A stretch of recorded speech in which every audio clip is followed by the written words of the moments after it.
Hello, you're listening to Food Rebels. This is the food and drink show dedicated to the exciting world of food founders, challenger brands, and people in food who are doing really exciting things. For the next 30 minutes, we'll be providing a peek behind the curtain, on-air tastings, and food and drink-based entertainment for our listeners around the UK and further afield. You know me, I'm AJ, blah-de-blah, taste judge, food writer, and I'm really excited. We've got Colin Mordy back for the 4th show in a row. He has been an absolutely awesome guest presenter. Thank you so much. Anyone who doesn't know Colin, he founded Food Source Media, food agency working with brands from startups to more established companies. He is super passionate about improving representation of Black and ethnic minority businesses in the food business, and has been campaigning for better equality. We're really excited to have you back. Thanks, Colin.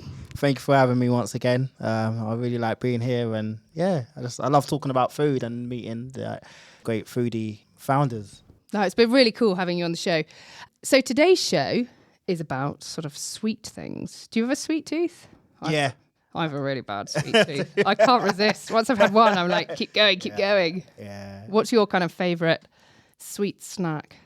I like apple turnover. Apple turnover? That sounds quite old healthy. school, I don't like proper old Look, with school. you and the fruit again. Yeah. And I like Rocky Roads as well. Oh, yeah, you can't beat a Rocky Road. Yeah. We have some really exciting experts in the studio today. We're going to be meeting Tony Ermreich from Mallow and Marsh and Evie Waxman from Raw Bake Station. Welcome, guys. Hello. Can I just interject quickly? We have rebranded, which is a really exciting time for us. So if I could introduce myself again. Amazing. Yeah, absolutely. It's Evie from Damn Good. Amazing. So let's start with Tony from Mallow and Marsh. I already know what Mallow and Marsh is, but I'm going to pretend I don't. Can you tell us about Mallow and Marsh, please? Yes, of course. So Mallow and Marsh is a premium marshmallow company. It was founded in 2013 by a woman called Harriet, and it's got quite a funny origin story, which is Harriet was bet by a group of friends that she couldn't make marshmallow at home when they were all a bit drunk. And then she went home and she started whipping up these marshmallows. And just in the process of that, when they were done, she realised they were so much gooier and tastier and denser than sort of Haribo pink and white marshmallows that you often find in the shops. And it was from there that it really just sort of took off in quite a fluke way, where she was selling them at farm markets and things like that, and then won a sort of Sainsbury's incubator listing for a year off the back of a competition. And Mallow and Marsh was born. Oh, amazing. I love it. I always find it in like the BP garage or somewhere. Yeah. It's so good. On a long journey, and my husband hates them. Well, he hates marshmallow, but I love them. So it's like, yes, I'll buy that so he doesn't steal them off me. The dream. It's the dream, absolutely. And Evie, you're from Raw Bake Station. Well, actually, guys, we've gone through a complete rebrand. So we're actually from a company now called Damn Good. Damn good. Exactly. As in like D-A... D***MN good. Damn good. Woohoo. Oh, I love that. So what's the rebrand? Is that going to be all your packaging, everything? Yeah, so essentially we decided to work with a creative agency late last year, so probably around 9 months ago now, and we had the opportunity to work with them anyway. And just wanted to scrap everything. We went back to the core reason of why I started the business, which was through sort of my own disordered eating around food and my relationship with my body and sort of self-esteem, etc. And so the whole purpose of our brand now is really to start building up and empowering people to be the best version of themselves. And we do that through providing damn good cookies for damn good moments, but also our key messaging and who we partner with and the whole essence of our brand. Amazing. Oh, that sounds so exciting.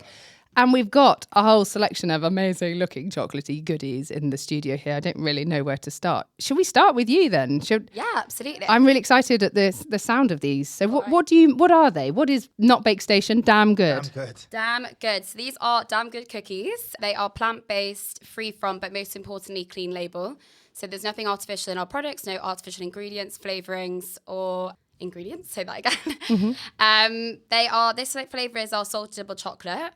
And for us, everything in it is a bite of pure damn good moments. So Oh, I love this. They look like little kind of chocolatey cookies. Thank you very much. I'm going to have to keep talking because you lot are all eating now. And it's not going to work on radio, is it? We actually went through a lot of development work with this range. So we were out in the market for a couple of years, actually, with our Raw Bake Station range.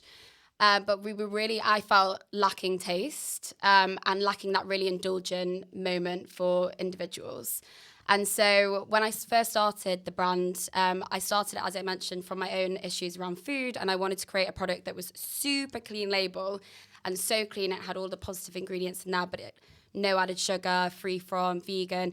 But again, it lacked that real flavor and indulgent substance. And so, you know, people want treats that are, yes, they're healthier for you, but they still taste good. And so we did a lot of development work on them. So I'm really proud of the products that are out today. It delivers a really good cocoa hit. It feels like a good quality chocolate that you've got. Where do you get your chocolate from? Well, we actually work with a manufacturer in Dorset that does all of our sourcing of ingredients. Wow. So are you happy to talk about some of the complications you had with your diet and how that led to this invention? I think, like many young people, and especially young females, at the age of sort of 13, I started to develop issues around my body, my weight, like low self-esteem. You know, in fact, I was listening to some presentation, and I've learned sort of like 1 in 3 young people under the age of 18 suffer from low self-esteem. And so really it was sort of a natural thing, you know, going to school, comparing yourself to the next girl, then getting older, restricting a lot. I actually watched the Dove campaign. I don't know if you've seen it recently. It came out in April, all around sort of eating disorders. It touched my heart a lot, but I know that sort of 70% of us go through self-esteem and body image issues. And so really when I got to the age of sort of early 20s, I wanted to sort of change the way that I approached my attitude towards food.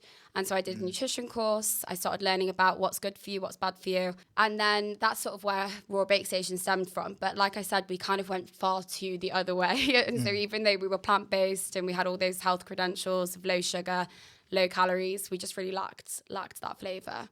But I guess now today, under our Damn Good branding, our key messaging is sort of, I guess we're saying a big F you to toxic diet culture. Yeah. We're being a voice for the people that need uplifting. We're building people's self-esteem. So we've actually partnered with Seed, which is an eating disorder charity. So I'm really excited about the movement that we've got coming up over now and over the future. That's so lovely. I'm sure there's lots of listeners that, I mean, this issue is a huge issue, as you say, 1 in 3. Massively. I imagine it might even be more than 1 in 3. Yeah. You know, it's...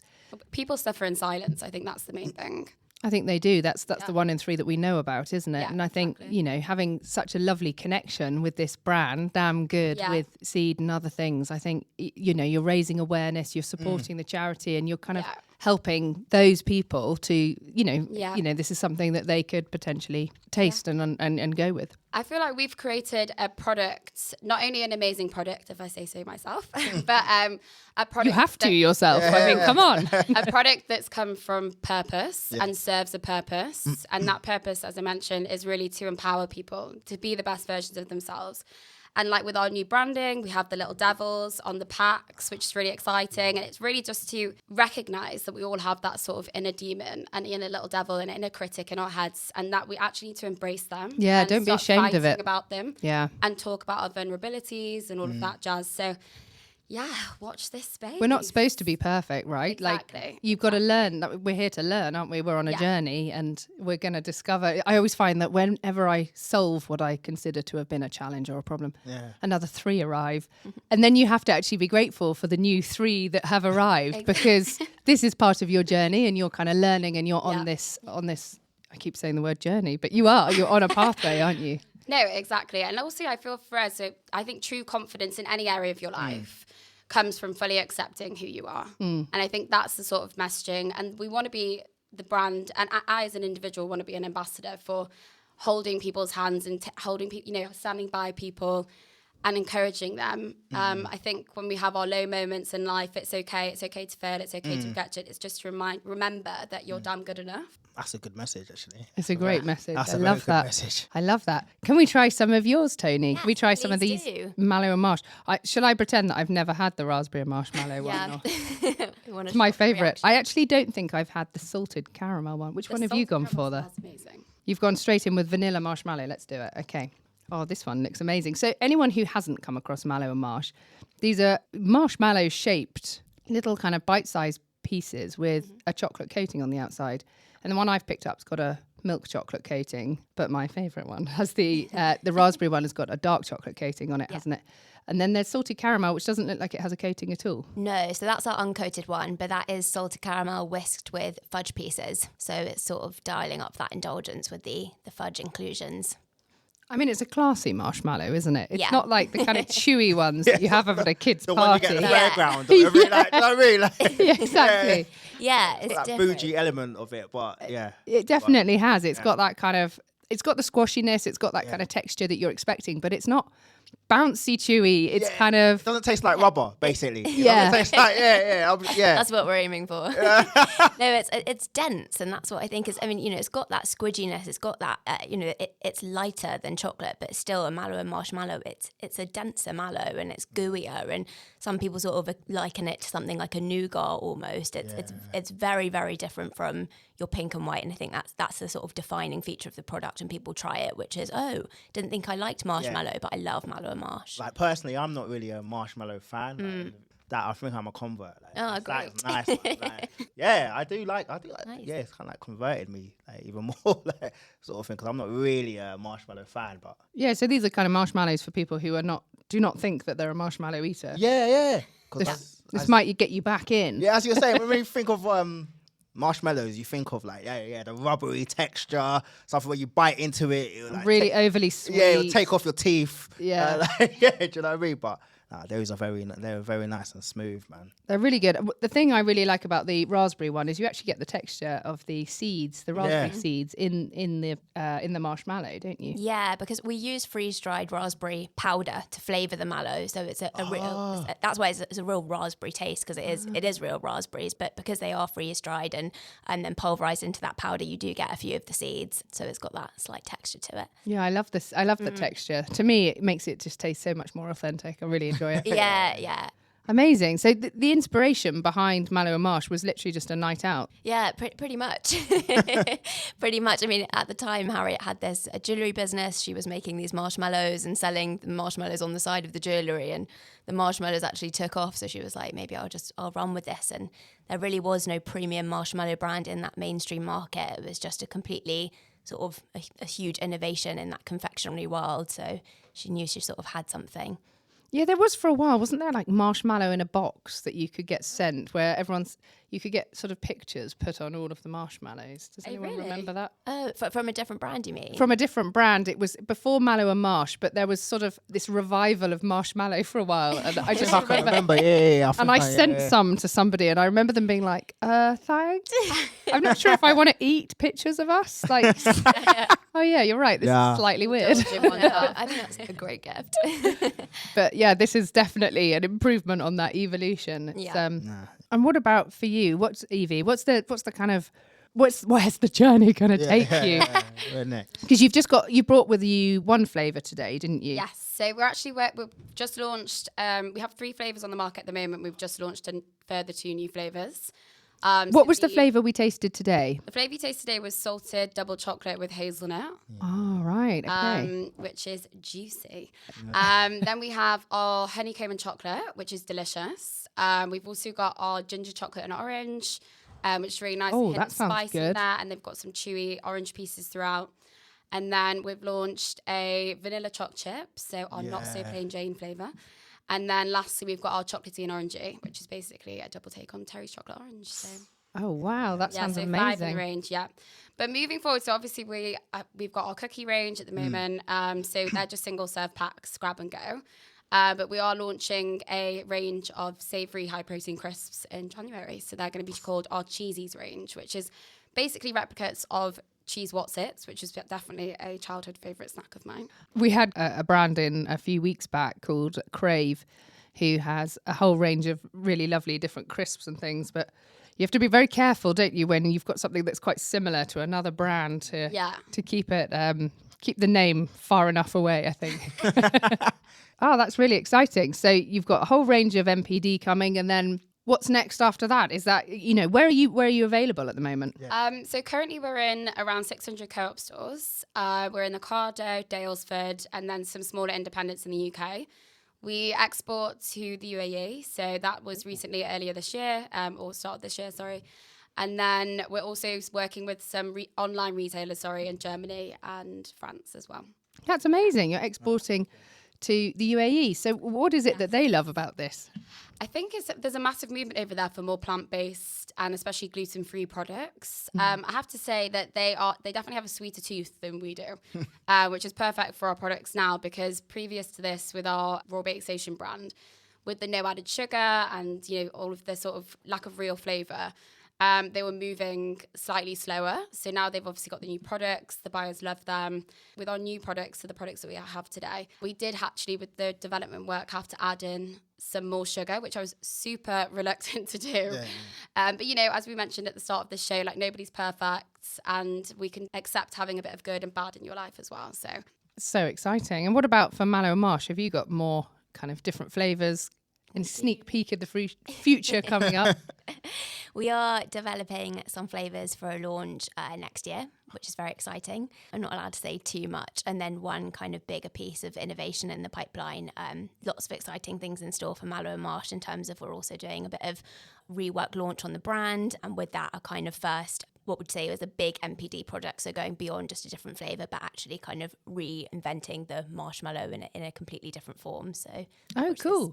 Because you've brought in today the packs with the kind of bites, individual portion bites, haven't you? Yeah. I've definitely had the kind of grab and go. Yes, bars. we've got one bar here. We've got our salted caramel bar, but so currently we have it in those two formats. But actually, the challenge is how can we get marshmallow in all different kinds of formats, different birthday categories. Cake, oh, love ice cream. This is where the MPD team's like, get in the bin, Tony. Like, but there's so many things you can do with marshmallow, and that really was kind of something that Harriet, the kind of founder, had said. Like, marshmallow can be the way that chocolate is. It's in cakes, it's in biscuits, and it's in ice cream, and really there is that potential for versatility with marshmallow, and there's so much untapped territory there to explore.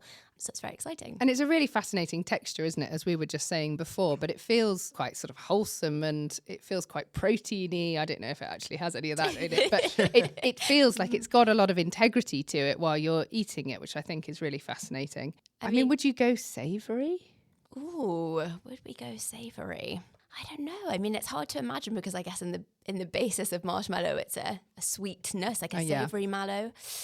Maybe. I mean, why not? I wouldn't rule it out. But I think fundamentally we do see ourselves as a treat, and we're not trying to develop into the health space or into the protein space. We are fundamentally there for those moments where you want to treat and enjoy yourself. And like Evie said, it's all about moderation at the end of the day. And for us, it's really about the quality of the treat. So actually, when you are going to have a treat, have the best chocolate, really treat yourself to, craft marshmallow. It's how you kind of dial up those moments of indulgence. And although I know you'd never say you are healthy or healthier or anything like that, but I have a perception in my head that it's low calorie and it's slightly better than eating a bar of chocolate. I don't know if that's true at all, but it's what I've told myself. Yeah, I mean, I get calories as one of the levers you can pull in terms of managing a healthy diet. So yes, we are lighter in calorie. All of our mallows are under 140 calories per serving, and that is absolutely a reason why some people love us, because we're lighter in calorie than their chocolate bar. But I think what's interesting, because we did a focus group really recently about this kind of idea of health, and what we're really seeing in terms of trends of young people is that health is seen much more holistically. So it's not just about calories, but it's about ingredients, and it's about mental health and lifestyle, and there's all these things that come into health. So actually to promote ourselves as a healthier option when we're just talking about calories isn't really the future of where conversations about health are going in the treat space. So and that's not really, we're not there to be a healthy option, but we like the fact that obviously it's great for some people who are trying to manage their weight, and we can allow them to treat themselves and be a bit lighter on calories if that's what they're looking for. No, it's really fascinating. So what's the future then? It's more MPD, some more just going into different spaces. Where are you available at the moment? So we're available in all the sort of big supermarkets. You can find Mallow Marsh in Tesco, Sainsbury's, Asda, Waitrose, Ocado, and also in some sort of smaller independents and high street retailers like Boots and Whole Foods. So the distribution is quite strong, but as you said, I think our focus is really getting the brand awareness out there. Like Mallow Marsh there's still, most people in the UK haven't heard of Mallow Marsh, so getting that message out, but also new products on shelves is a real focus for the brand at the moment. Cool. I mean, who's your typical purchaser? So typical purchaser, we do dominate in female market, so predominantly women, which is interesting, and actually a slightly older consumer, which is the sort of 45 plus. Oh, well, I'm miles from that, so we're fine. But I mean, generally, you know, 25 to 54 or plus is our sort of sweet spot, which I just realised is sort of everybody. but I think being Broadly everyone. yeah, we're okay, the whole got it. world, that's all I consumer. That's amazing. And what about you? Who do you find kind of chimes with your brand more? Yeah, I'd say same as Tony, females predominantly. We've kind of broken it down into 3 different groups, but I'd say prominently our sweet spot as well is around sort of 20 to 35-year-olds. And I guess with our new brand messaging, etc., it's probably people that are like still finding themselves, finding their purpose, looking to brands, influencers, friends, people in their lives for guidance and things like that. So yeah, I'd probably say 20 to 35-year-olds, yeah. Yeah, it's really interesting, isn't it? I think there's a lot going on with people looking for external support a lot, isn't there? With various different kind of, like you were saying, kind of some of the mental health and self-esteem related issues that have, you know, we've seen so sadly rising over the last few years. Yeah, I think with mental health, it's becoming more and more of a not so much a taboo anymore to be speaking about it. But I still think there is a lot more that we could be doing. You see brands and lots of like influential people talking about the sustainability of our planet, which rightly so. You know, we're doing our bit by only using recycled plastic and being plant-based. But not many people are talking about like mental sustainability or human sustainability. And so that's sort of the space that we're tapping into now, sort of emotional, mental and psychological. Like that's really well-being. interesting. Exactly. Yeah, of course. Yeah, that's really interesting. There's a brand I met a few weeks back called Tasty Mates, and that was... Yes, I know them well. Do you know them? Oh, is it Joe Wolf? Yeah. Yeah, fantastic. Really cool brand, and that was all about kind of checking in on your mates and just having a little moment with some jelly babies and chatting and being like, you're right, what's going on with you? Yeah. No, they're a fantastic product as well. Yeah, I really love that. And do you think a brand, I want this to be the case, do you think a brand can really be a lever in that environment? Do you think, you know, you can make a difference with you and Tasty Mates and other brands trying to do this? Yeah, definitely. I think, you know, obviously, especially now we're more and more becoming connected more online. I think people are influenced by the people that they follow on social media. You know, lots of influencers have a lot of sway on individuals. Really, like, we want to be much more than a product, and we want to build a movement. And so we want to start encouraging people to pick up the phone to their loved ones and ask them if they're okay, or to pick up someone. You know, we're all going to have our ups and down days. And so I think, if there's a lot of us that can collaborate together and start pushing out more of this sort of messaging, I think, we can do a great job.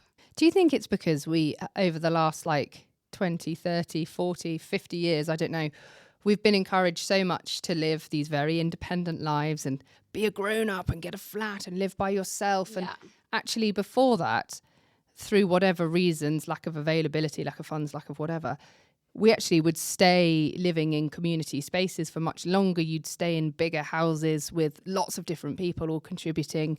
You would lodge in people's houses back in the 50s rather than living on your own.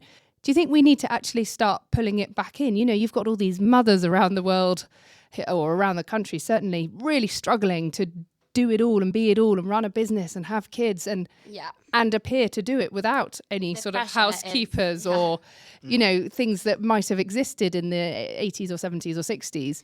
And I really can see that this is going to have to bend back round on itself at some point, because you can't do it all and you can't maintain it for a really long time. It's too much.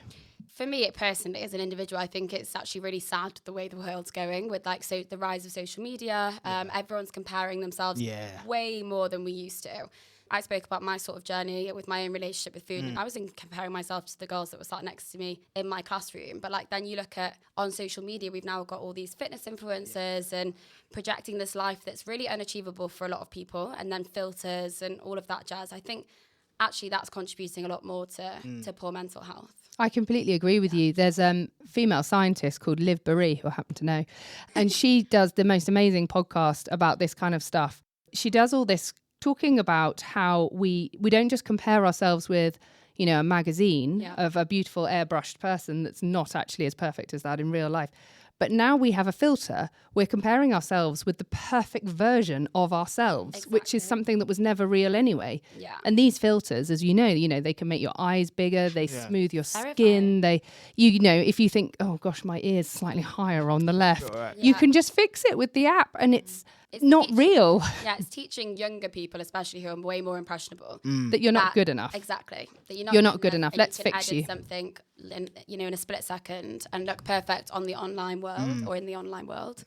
And there's nothing about it that is just saying, you are brilliant as you are. You're supposed to look like that. And when you start messing about with your face and your features and making yourself look perfect, all your family and friends who love you massively don't even recognize you anymore. They're kind of looking at you thinking, who is this person? Yeah, exactly. So I don't know. I mean, for us, that's what we're trying to be the voice to bring back, is like, nobody's perfect, fully accept. We all have flaws. But embrace those, love them. Yeah, exactly. Yeah, I love that. I mean, we have a thing in the company I run, Sharp Relations, where we talk a lot about love your mistakes, because a mistake means you pushed yourself outside of your comfort zone. A mistake is something where you've learnt, and it's not even really a mistake, but just love it. Just have that moment where you go, oh no, but actually, no, that's okay. Like, it's fine. Don't worry about it. Yeah. These things happen. You got to love your mistakes and love that moment in your journey where you've just learnt something completely new and you're on to the next thing, which is really cool. Yeah, it's all the way you look at it, isn't it? It's how you perceive things. And so like it's okay to fail, and it's okay to get rejected. It's okay to, have a hiccup. But I think it's about getting up the next day. Like you said, you've learned something. It's about how you approach situations. It's that resilience, isn't it? Exactly. And I think that's an element that, I'm really aware I need to teach my kids. Yeah. Is resilience. You're not always going to get this right, and that's okay. You can just smile and go, oopsie, and carry on, because you're 8. But actually that at 8 needs to translate to 28 and 48 and whatever. But I guess we've been, not as individuals, but society, I've been conditioned to, when we hear the word mistake, it's got negative connotations, like done something wrong or external. Rather than a mistake, a misstep. Yeah. But it's the whole, I've made a mistake, so you're looking at what's going to happen if I make this mistake as a result of this mistake. That's why I think where the issue it's toxic perfectionism, isn't it? Yeah. Rather than just holding your hands up and being like, whoops, never mind, we're now going in a different direction. Yeah, exactly. Which I think is really cool, and I think actually chimes really well on social media when I see people doing that and kind of going, hands up, that wasn't quite supposed to be like that, but never mind. Absolutely. I mean, I love it when I'm innocent. Obviously, I think of like the kings of the self-deprecation in that way sometimes, but if they have a product that gets delisted, they almost take the mick out of it and they're like, everybody hates it. And I guess not all brands can necessarily get away with that, but I think in a way it's the reaction towards that is always so positive, because everyone can sort of relate to that, like, oh yeah, well, I've got something wrong in my job, or we did this project and it was a disaster, and people just connect to that. There's something universal in we messed up, basically. Yeah, and it's inviting other people to go, yeah, we had that. But they always say that one door closes and another one opens. And that probably wasn't the path. It probably wasn't the right path. And the right path will be much clearer and easier to follow. I love this. This has been a really quite existential conversation in all the best ways. Therapeutic as well. Yeah, I feel like I got a lot off my chest today. Thank you so much. Thank you to Colin, Maudie. It's been an absolute pleasure having you on the show the last 4 weeks. Thank you. And our fabulous guests, Tony from Marshall Mallow and Evie from Raw Bake Station. Thank you so much for coming on today. Thank you. Thank you. You've been listening to Food Rebels. We broadcast live at 5 every Wednesday through radio shows and stations around the UK and further afield, as well as podcasting apps, all the usual ones, iTunes, Spotify, Audible, whatever one you've got on your phone. If you're interested to appear on the show, please do get in touch on hello@foodrebels.co.uk, as we'd love to hear from you, especially if you've got a rebellious story to tell us.